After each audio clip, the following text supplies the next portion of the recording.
His divine grace, Sri Bhaktivedanta Swami, Srila Prabhupada ki Anand Koti Vaishnava Grantaraj Srimad Bhagavatam ki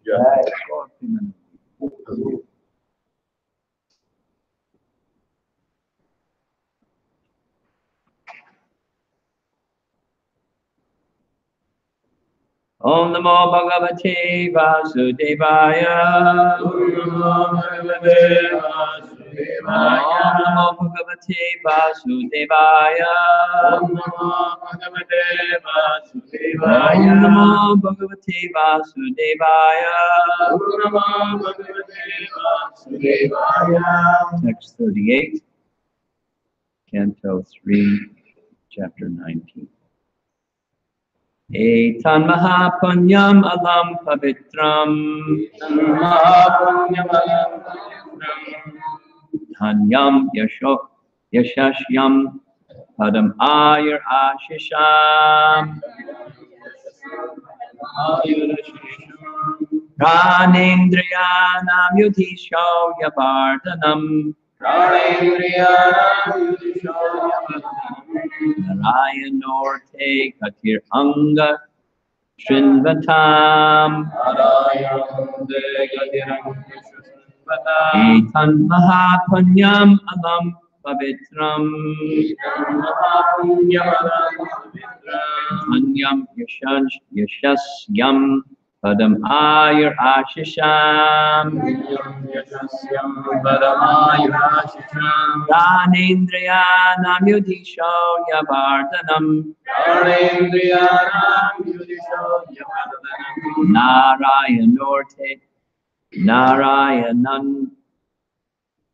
Narayanonte Gatir Anga Shrinvatam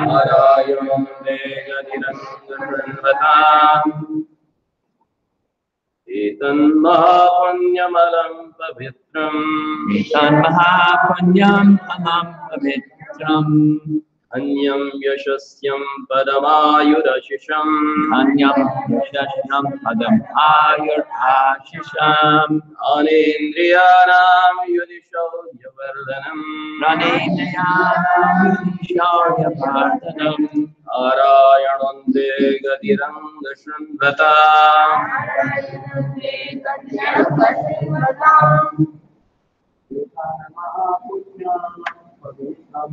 Etan Mahapunyamalam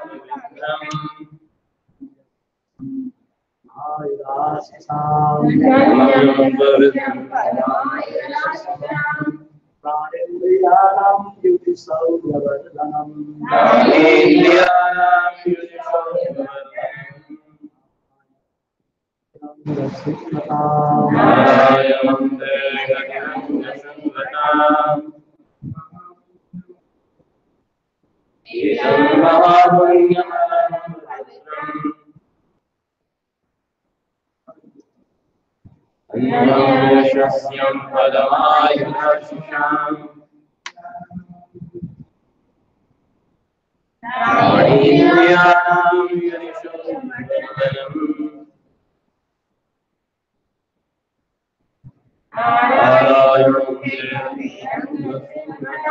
Ladies, chant, please. Etan Mahapunyam Alam Pavitram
Dhanyam Yashasyam Padamayurashisham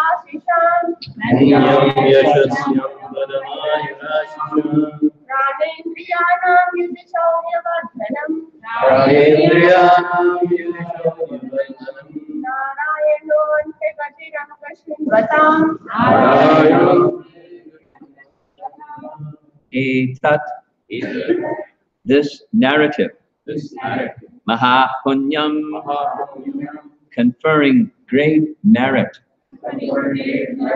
Alam, very, Pavitram, sacred, Dhanyam, conferring wealth, Yashasyam, bearing fame, Padam, the receptacle, Ayuhu, of longevity, Ashisham, of the objects of one's desire, Prana, of the vital organs, Indriyanam, of the organs of action, Yudhi, on the field of battle, Shaurya, the strength, Vardhanam, increasing, Narayana, Lord Narayana, Ante, at the end of life, Gatihi, Gatihi, shelter. shelter. Anga, Anga, oh dear Shonaka. oh dear Shonaka. Shinvatam, Shinvatam, of those who listened. of those who listen. And the purport of this final verse of the chapter. Translation. This most sacred narrative confers extraordinary merit, wealth, fame, longevity, and all the objects of one's desire on the field of battle. It promotes the strength of one's vital organs and organs of action. One who listens to it at the last moment of his life is transferred to the supreme abode of the Lord, O dear Shonaka.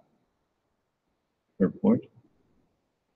Devotees are generally attracted by the narratives of the pastimes of the Lord, and even though they do not prosecute austerities and meditation, this very process of italicized hearing attentively about the pastimes of the Lord will endow them with innumerable benefits such as wealth, fame, longevity, and other desirable aims of life. If one continues to hear Srimad Bhagavatam, which is full of narratives of the pastimes of the Lord, at the end of this life, one is sure to be transferred to the eternal, transcendental abode of the Lord. Thus, hearers are benefited both ultimately and for as long as they are in the material world. That is the supreme, sublime result of engaging in devotional service. The beginning of devotional service is to spare some time and listen to Srimad Bhagavatam from the right source. Lord Chaitanya also recommends 5 items of devotional service, namely, to serve the devotees of the Lord, to chant Hare Krishna, to hear Srimad Bhagavatam, to worship the deity of the Lord, and to live in a place of pilgrimage. Just performing these 5 activities can deliver one from the miserable condition of material life. Listen, the Bhaktivedanta purports for the 3rd canto, 19th chapter, Srimad Bhagavatam, entitled The Killing of the Demon Hiranyaksha.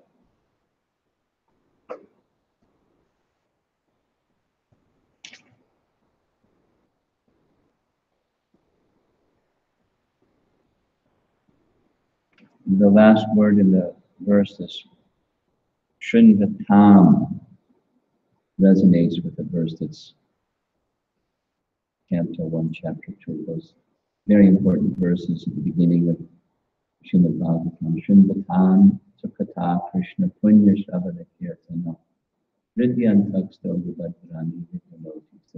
The meaning of that verse is expressed yet again here in some further detail. So, Srinvatam refers to those who are engaged in listening or hearing. Srinvatam, what? Swa Kata Krishna. Krishna Kata. The activities, pastimes, form, etc. Krishna and his various expansions and his devotees, all of those. Srinvatam Swakata Krishna. Punya Shravana Kirtana.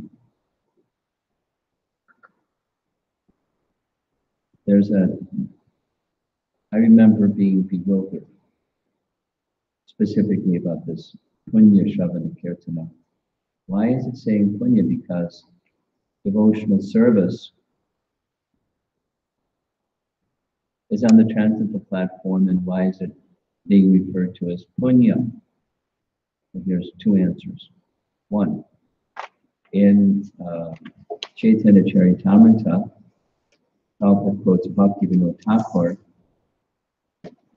in one purport saying, Kriti has 3 different levels, or Sukriti, merit. Kriti means merit. So you do something pious, and there's the material kind. And the traditional Vedic reference is digging wells and planting trees by the side of the road. So one who does those things, one gets material merit. And then,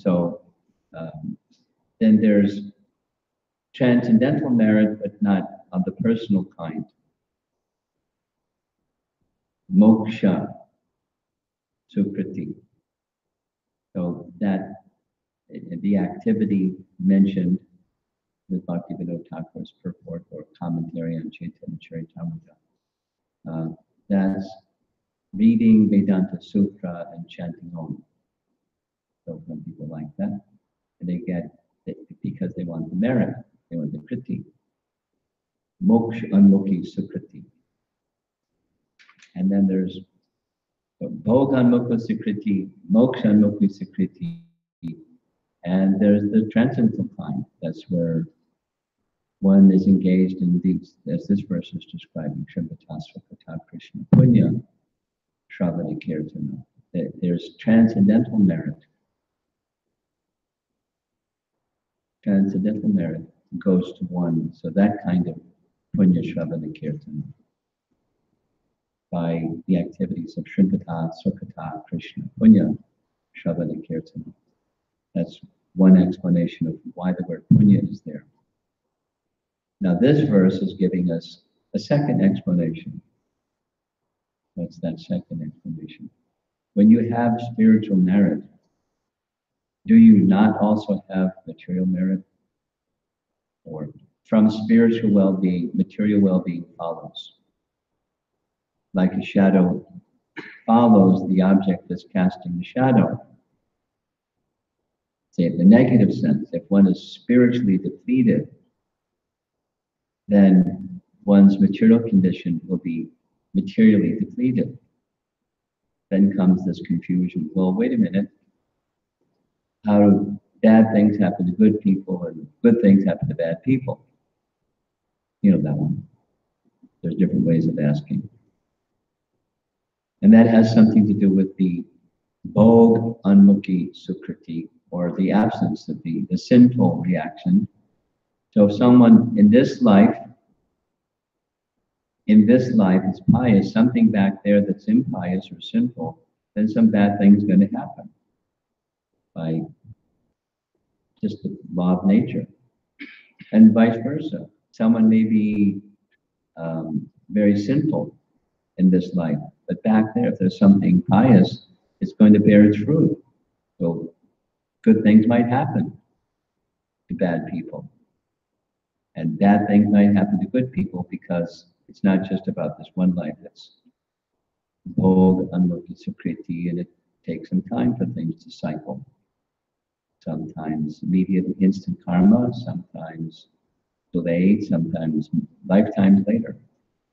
But there's something back there that's causing this something today. There's this terminology in SWAMI's writings about karma. Prarabdha karma is karma that's manifesting now in this moment, the fruit of previous activity, manifesting now. It can be favorable or unfavorable, auspicious, inauspicious, good fortune, ill fortune. But it's just prarabdha karma manifesting at the moment. And then there's the other stages, about to fructify, just germinating and still in seed, different stages. And wait a while, and time will move things along and it'll become prarabdha karma. So largely, the processes of atonement or prayashchitta, it's to deal with prarabdha karma, but it doesn't deal with the other ones so much. Not like bhakti deals with it. Bhakti deals with it to uproot from the very seed, the very core of the tendency to again engage in material activity. Because bhakti replaces that tendency with the soul's natural tendency. Bhakti alone has that power. So this verse is speaking all three things, actually in the third word. The miserable condition is diminished, the good fortune is increased in this life, and go back to Godhead after this life. Just from one thing. Shinvata Swakata Krishna. Punya Shravana Kirtana. And then the negative. Ridyantaksto Yabhadrani. The abhadras, the inauspicious things of the heart, Ridyansta Yabhadrani, Vidhunoti, cleansed, Suvit, Satam, and becomes established in transcendence, Satam. This body is one thing. So, Sutta is summarizing something that he was asked long before. One of the 6 questions in chapter 1, Canto 1, describe the forms of the Lord as they appear in this world, and so this is the first one he's narrated, Lord Varaha. And hearing the pastimes of the Lord as he appears in this world, it's beyond liberation. That's a nice concept. Because liberation generically, commonly, is thought of as neutralizing, negation of the misery, which is what's stated in the purport. Just performing these 5 activities can deliver one from the miserable condition of material life. Again, this nirvana, cessation of material existence. That means material activity in pursuance of material desire, to fulfill material desire, and then the reactions, the entanglement that comes from all of that. So this carries one to that nirvana stage and beyond. The beyond is the spiritual realm. So again, those 3 things. In this life, cessation of the material miseries, the increasing of the prosperity that people commonly want. And so you don't need to go to the Karma Kanda section of the Vedas or be an atheist and just try to get it without recognition of scripture. It's for those who are faithful. It's built within the system that carries one to transcendence. I remember one lecture in the Henry Street Temple in Brooklyn. Prabhupada made some sound effects.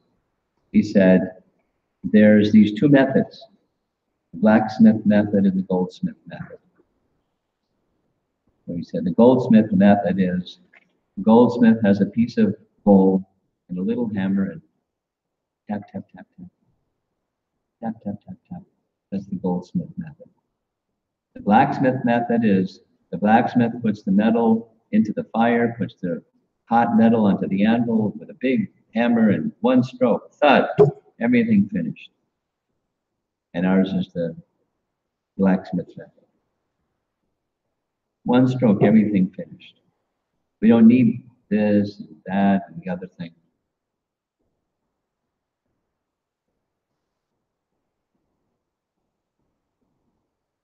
Jiva Goswami explains that what was the mistake of King Nriga? What happened to King Nriga was before even, he gave away the same cow twice. The mistake, Jiva Goswami explains, was he had heard previously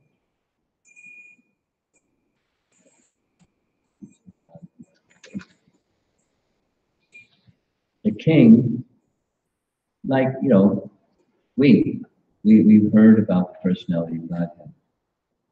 So the king, he was a contemporary of Krishna. He heard about Krishna. Many persons during Krishna's time hadn't seen Krishna, heard about Krishna, without detailing examples. They just heard about Krishna. Well, Rukmini, famous one, she just heard about Krishna from Narada Muni, who certainly knew Krishna. And what happened? She gave her heart to Krishna. Forget this Shishupal business. She gave her heart to Krishna. And King Riga, he heard about Krishna. But Machukunda, he also heard about Krishna from Gargamuni. So King Riga heard about Krishna, and he very, very, very much desired to see Krishna. So Krishna Bhakti had awakened from his hearing. But his mistake, according to Jiva Goswami, was he didn't want to put all his eggs in one basket, as they say. He didn't want to just do devotional service. Just in case he wanted to do some piety to support the devotional service. So the mistake was hankering for material piety and the prosperity that comes with material piety, so that he would then become more qualified to see Krishna. He invested in a hedge fund, as the saying goes. So, therefore, he was doing this humongous, details are there, of how many cows on a regular basis. And the brahmanas would come, and not just cows, but he would give other things, and they were as detailed also. So his mistake wasn't just he gave away the same cow twice. I mean, that was the apparent mistake. But he had this desire to see Krishna. It's a sincere, genuine desire to see Krishna. And so Krishna made arrangement that he could see him. And he delivered from that mistaken mentality. So when he was cursed to become a lizard, Krishna, along with the cowherd boys, discovered a lizard at the bottom of the well, and Krishna reached his arm to the bottom of the well and just touched the body of the lizard, and he manifested the body of the king again. The curse of the Brahmana was mitigated by the touch of Krishna's hand, and then he could see Krishna. And then he became Shuddha Bhakta. Because of that mixed attraction, mixed mentality was corrected by, Krishna's arrangement. And so the obstacle and the path of bhakti was removed by Krishna, and his desire to see Krishna and enter into pure devotion, seeing Krishna in pure devotion, was fulfilled by Krishna. Just see. Looked like, whoa, pretty heavy duty, he became a lizard. And all he was doing was, he was innocent. The cow just wandered back into the herd, and he didn't do anything wrong. And the brahmanas shouldn't have cursed him. He was ready to give them hundreds and hundreds of cows, and that's got to be that cow. So,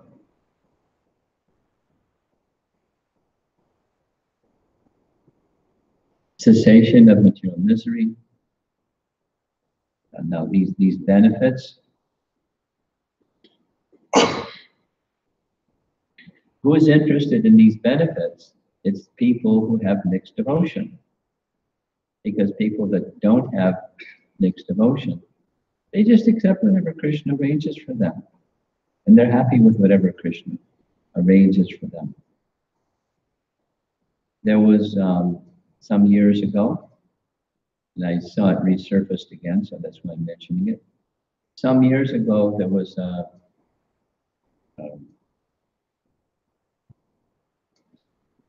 to say this properly. There was a person who was really into observing the karma kanda benefits of Ekadasi. So he had the karma kanda description, because persons who follow karma kanda, they observe Ekadasi too, not only Vaishnavas, but they see Ekadasi as an opportunity to get stuff. And so every Ekadasi, all 24 of them, they have, you do this and that and the other thing, and you get, voila. And they just keep doing it year after year, and everything, all your necessities are there. Just do these details of karma kanda rituals on Ekadasi day, and voila. That's what the karma kanda idea is. There's various, according to the necessities of mankind, there are necessities. And according to those necessities, there are karma kanda rituals that you follow. You appreciate this deva in this particular way, etc., etc., etc. And the necessities of life are arranged. So this particular devotee was promoting. He wrote, it's known as an Ekadasi book. It wasn't published by the BDT. It was this particular devotee published it, and everyone started getting into it, thinking, because we were innocent, this person wasn't, thinking, oh, this is what you're supposed to do in Ekadasi. It's something new. You know how it is. Something Prabhupada didn't give us, here's something new, so you go for that something that didn't come from Prabhupada or our acharyas. And I remember having a discussion with somebody who was reading that book and following that book, and I said, Prabhupada didn't give this to us, and all of our necessities are automatically arranged. Doesn't it say that in Bhagavad Gita? Yoga Kshema Vahamyaham. And the basis of Krishna giving you whatever you require and maintaining whatever you have is the first part, engage in his undivided devotional service consistently over prolonged periods of time, same as what's being stated in this last verse of the chapter. And their response was, what's wrong? We have these necessities. And this is a way to get our necessities. And they were stuck because they were attracted to, there's different people. They were attracted to austerity, and they were attracted to the benefit that comes from performance of austerity. So they were attracted to both, and that was like, the path to go. Do this austerity and get that good thing. Do another austerity, get that good thing. Om Jai Jagadisha Hare. So that person eventually left Iskcon and without details.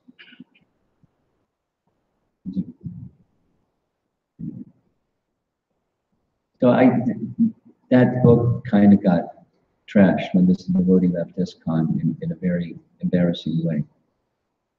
But the book was still around, in one of the bookstores in Vrindavan, and it started becoming popular again in the last, some number of years. So if you run across that Ekadasi book, I won't mention the name of the writer, it's karma kanda. It's not what we do. And exactly that message is here in the purport. Just unpack a little bit. Even though devotees do not prosecute austerities or meditation, this very process of, in italics, hearing attentively about the pastimes of the Lord will endow them with innumerable benefits, such as wealth, fame, longevity, and other desirable aims of life.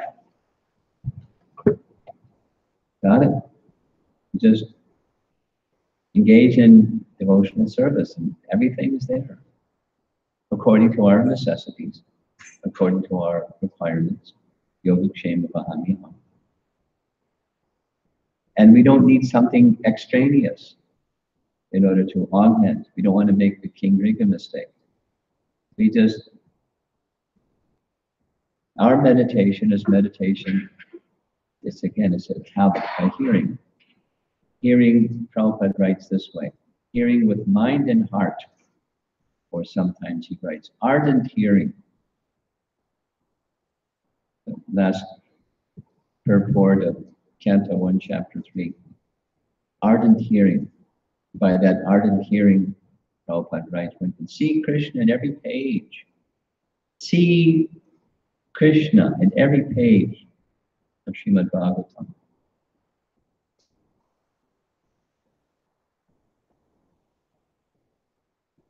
Everything is there. We don't need something else. That's this first sentence. Then there's this second canto, very famous and important verse. Akama sarva kama va moksha kama udaradi tivena bhakti yogena yajeta purusham. That follows right in the Bhagavatam. This, persons who want this can worship this deva, persons who want that can worship that deva, persons who want this other thing can worship this other deva. It's right in the Bhagavatam. It's part of Vedic wisdom. However, one may have this desire, that desire.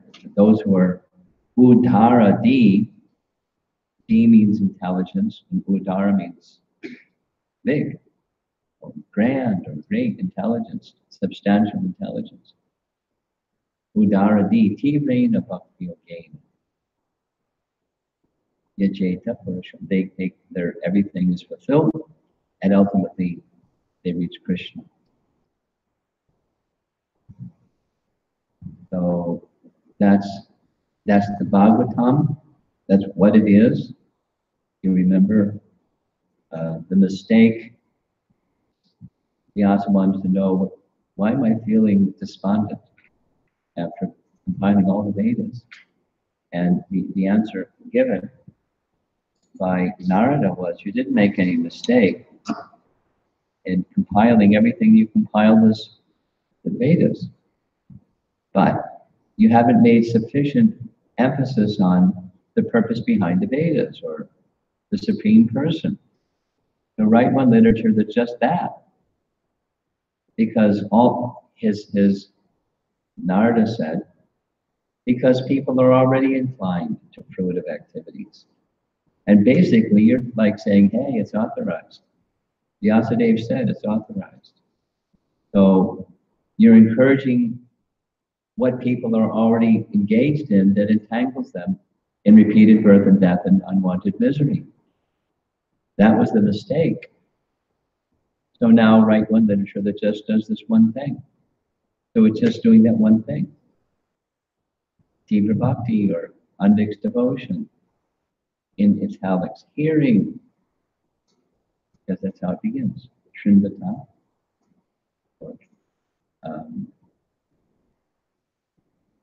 The 9 processes of bhakti start with hearing, Shravanam, Kirtanam, Vishnu Smaranam, etc.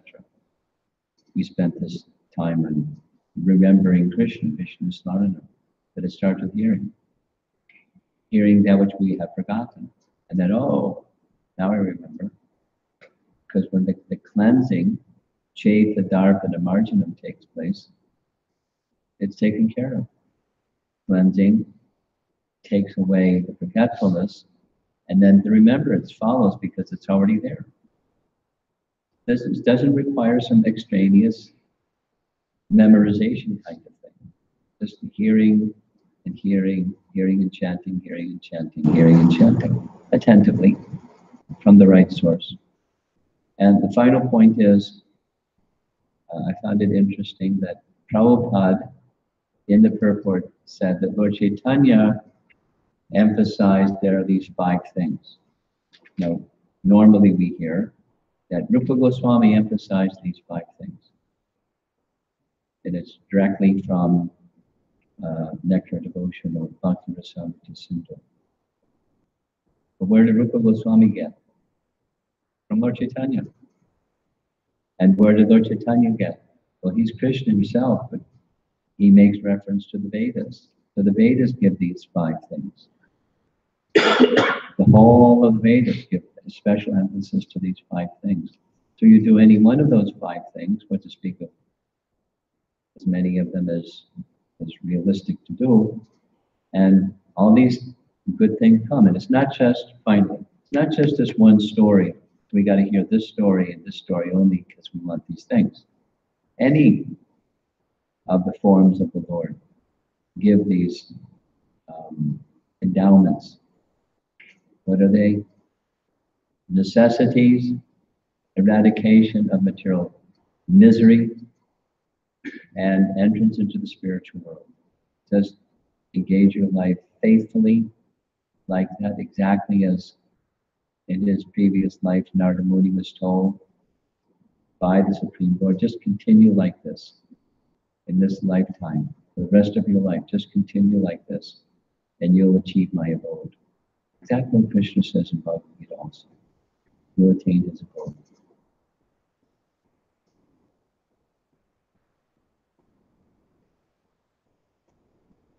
End of the chapter. So, any discussion?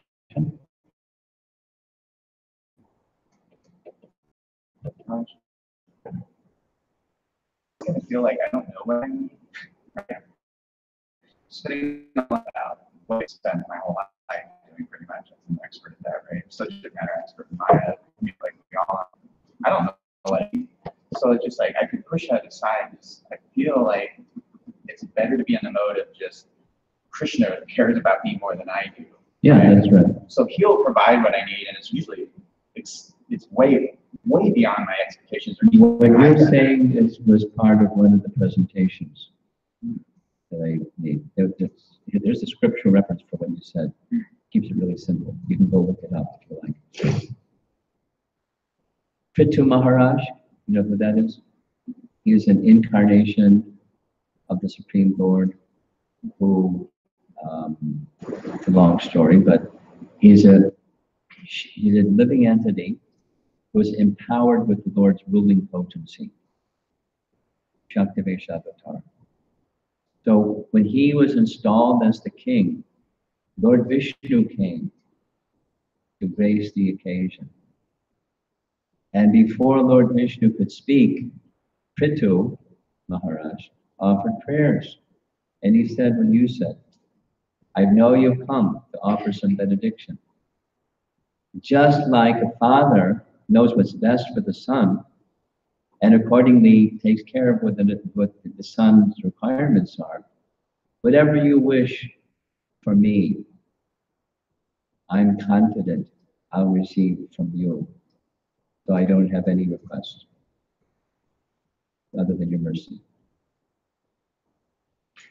You can look it up. It's a nice responsive to your thought here.